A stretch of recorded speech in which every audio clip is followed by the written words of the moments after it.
আজ আমরা দাঁড়িয়ে আছি ওল্ড দীঘা উপকূলে। এখানে যে শুধু ঢেউ আসছে আর যাচ্ছে এমনটা নয়, কিন্তু বরং এখানে সমুদ্রের এক অসাধারণ প্রক্রিয়া চোখে পড়ে। উপকূলের কাছে আছে ওয়েভ ব্রেকার জোন, যেখানে বড় বড় ঢেউগুলো এসে ভেঙে যাচ্ছে।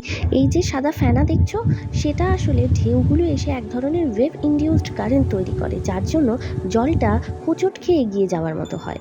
এই এগিয়ে আসা জলের অংশ হলো সোয়াশ, আর কিছুক্ষণ পরে সেই জলই যখন পেছনের দিকে চলে যাচ্ছে তাকে বলছি ব্যাকওয়াশ। এখন ব্যাকওয়াশ যদি সোয়াশের থেকে বেশি শক্তিশালী হয়, তাহলে জলের হাইড্রোলিক পাওয়ার বেড়ে যায়, আর তখনই কোস্টাল ইরোশন বেশি হয়। এই কারণে দীঘার মতো উপকূলগুলিকে হাইলি ইরোসিভ কোস্ট বলে।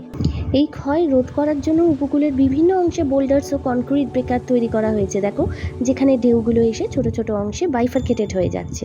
ফলে ঢেউয়ের কাইনেটিক এনার্জি কমে যায় এবং উপকূল ক্ষয়ও কম হয়। প্রকৃতির শক্তি ও মানুষের বুদ্ধির এক অসাধারণ মেলবন্ধন আমরা এই ওল্ড দীঘা কোস্টে সুন্দরভাবে দেখতে পাই।